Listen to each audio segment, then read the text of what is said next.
Mainnya Facebook. Bismillahirrahmanirrahim. Assalamualaikum warahmatullahi wabarakatuh. Alhamdulillahirabbil alamin wa bihi nasta'in wa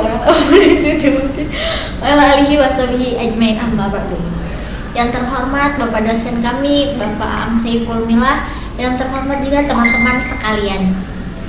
Ada pepatah yang mengatakan tak kenal maka tak sayang.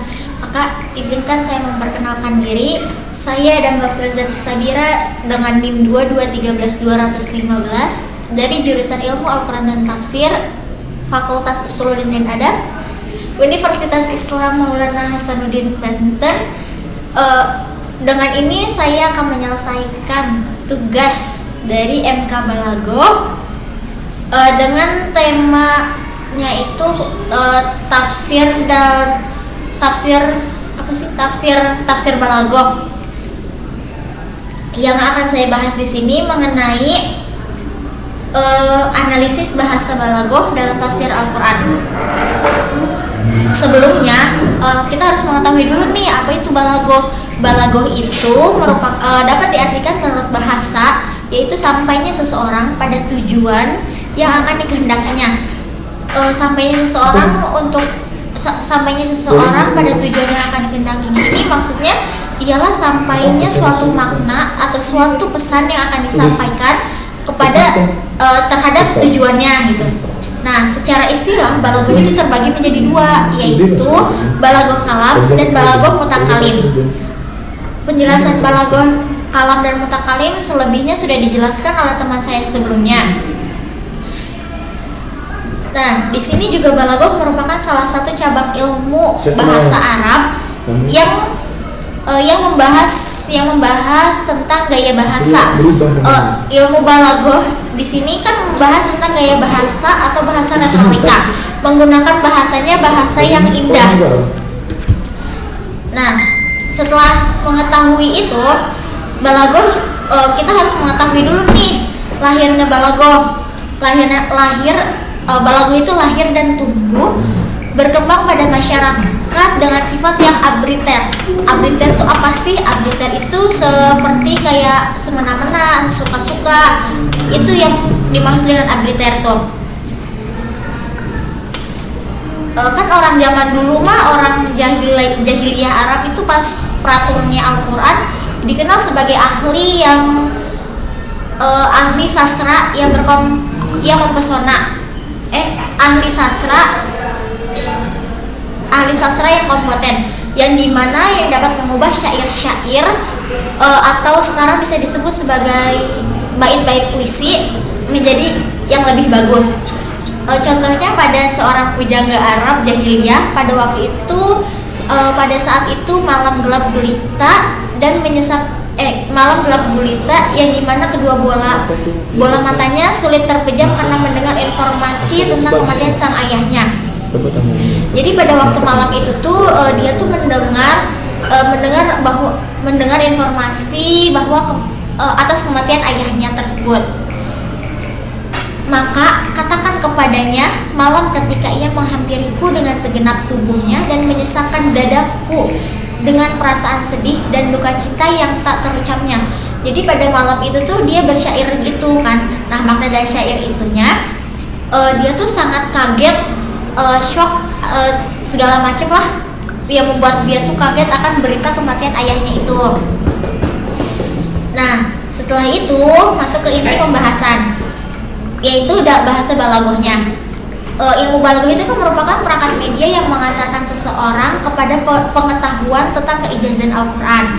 Nah, Balaghah juga merupakan suatu instrumen yang dapat membantu seseorang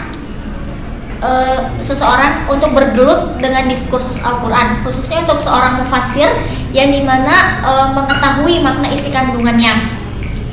Nah, di setiap ilmu itu kan pasti akan dibahas tentang kebahasaannya. Nah, bahasa Balaghah ini sangatlah penting untuk dipelajarinya.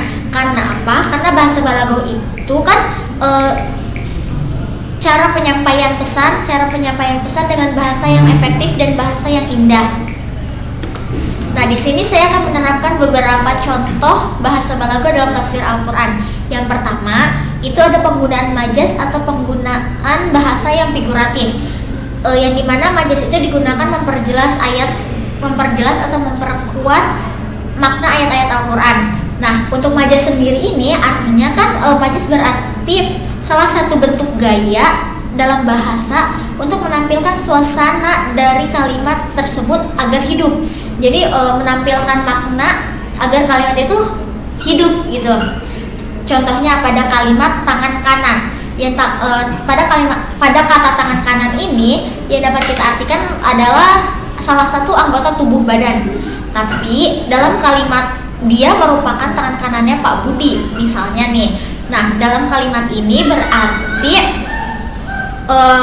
dia ini merupakan kepercayaannya. Berarti nih kan dia merupakan tangan kanannya Pak Budi. Nah, artinya berarti dia itu merupakan orang kepercayaannya Pak Budi. Nah, udah gitu itu dijelaskan majas dalam balaghahnya secara umum.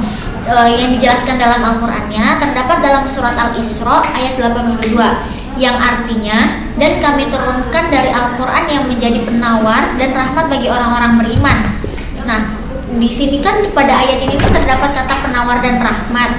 Nah, penawar dan rahmat di sini nih sebagai obat penyembuh. Ya, itu sebagai obat penyembuh. Nah, yang kedua itu ada penggunaan tata bahasa yang khas. Penggunaan tata bahasa yang khas ini kan biasanya dipakai di setiap kalimat atau setiap kata. Yang subjek yang biasa di awal kalimat. Tetapi dalam bahasa Arab subjek itu bisa di tengah atau di akhir kalimat. Jadi bahasa Arab ini memiliki bahasa yang khas, ciri bahasa yang khas. Nah, yang terakhir itu yang ketiga, penggunaan balaghah dalam mengungkapkan makna yang mendalam. Mengungkapkan makna yang mendalam di sini dapat kita ambil contoh dari kalimat ra'aitu asadan yajlisu fil fasli. Untuk artinya yang dapat kita ketahui ini ra'aitu itu saya melihat, asadan itu singa, yajlisu itu duduk, fil fasli di dalam kelas. Berarti kan kalau disatukan ya ra'aitu asadan yajlisu fil fasli yang artinya saya melihat singa duduk di kelas. Tapi makna yang terkandung dalam kalimat ini bukanlah itu. Yang terkandungnya ialah ra'aitu asadan yajlisu fil fasli itu adalah saya melihat seorang laki-laki pemberani duduk di kelas. Nah, itu untuk pengertian atau penjelasan yang umumnya gitu.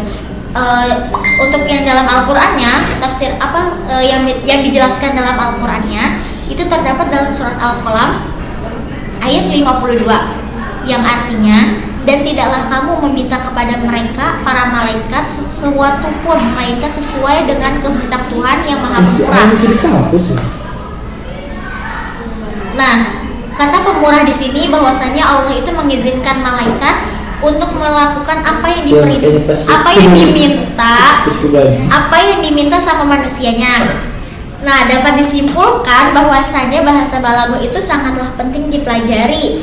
Karena apa? Karena untuk memahami makna ayat-ayat yang terkandung di dalamnya. Nah, mungkin cukup sekian penjelasan dan pembahasan yang saya dapat sampaikan. Kurang lebihnya mohon maaf karena manusia itu tidak luput dari kesalahan dan dosa. Pasti setiap manusia itu kan punya kesalahan ya. Nah, baik, terima kasih. Wabillahi taufiq wal hidayah. Wassalamualaikum warahmatullahi wabarakatuh.